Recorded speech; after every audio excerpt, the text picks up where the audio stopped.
Good morning, everybody. This is the Fantasy Sports Boss. It is Thursday night football day, so Week 7 officially gets underway tonight with the New Orleans Saints and the Arizona Cardinals.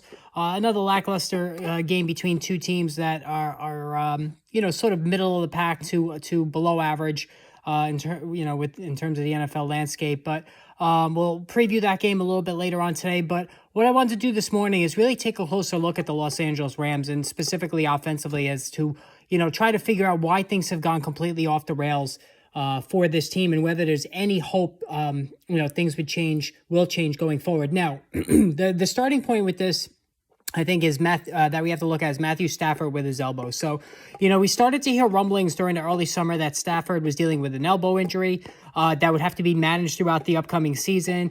Some people compared it to a Tommy John situation for like a Major League Baseball pitcher, which is, certainly was concerning because that is a serious procedure that usually knocks a pitcher out for a whole year.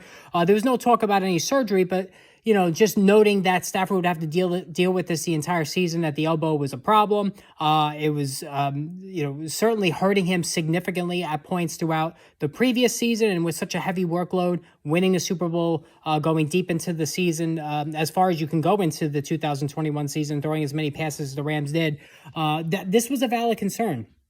And it really caused a lot of people to swear off Cooper Kupp towards the top of drafts and place him behind Justin Jefferson among the wide receiver hierarchy.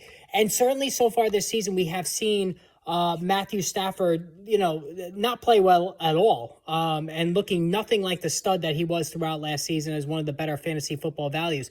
Now, specifically speaking, going into Week 7, right now Stafford, his completion percentage is good, 71.1%, but he's got 6 touchdown passes and only only 6 touchdown passes and 8 interceptions.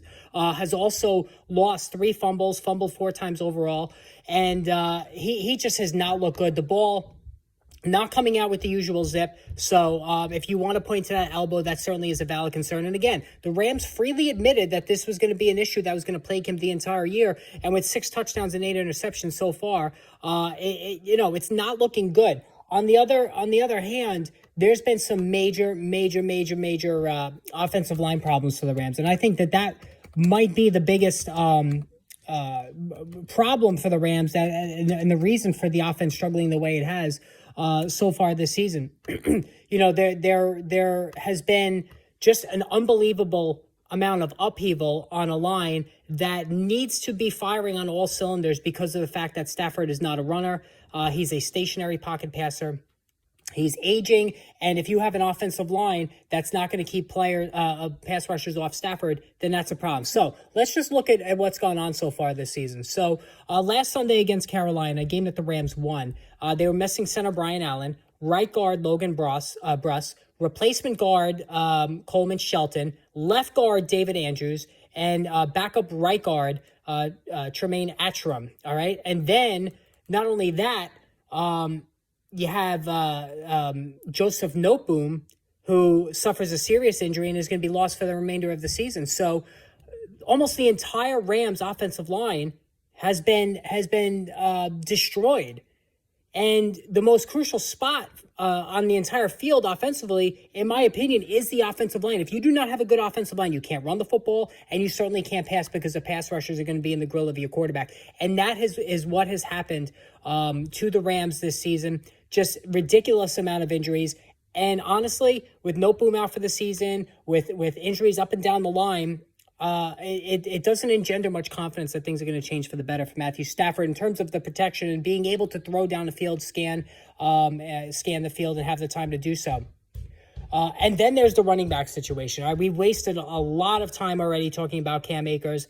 Akers has been a complete abomination. The Achilles injury has sapped him of his speed. He looks nothing like the guy he was coming out of college, out of Florida State, looking like a very intriguing, impressive prospect. Listen, he's not going to play anymore for the Rams. They've already kind of made that known that they're going to trade him. But even Darrell Henderson, who's a capable back, certainly one that's not capable of handling a heavy workload. And so Kyren Williams, I did a video on Kyren Williams yesterday.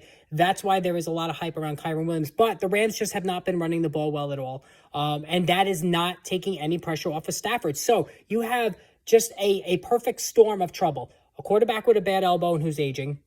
You have an offensive line in shambles. You have a running game that's not helping keep pressure off the quarterback. And then didn't even mention the fact that Allen Robinson, who was not a real separation guy even during his heyday, putting up Pro Bowl numbers with the Jacksonville Jaguars and the Chicago Bears, now, as he approaches the age of 30, he's lost even more speed, and he's not generating hardly any separation. It's not been good at all. He's now being forced to win jump contested balls constantly.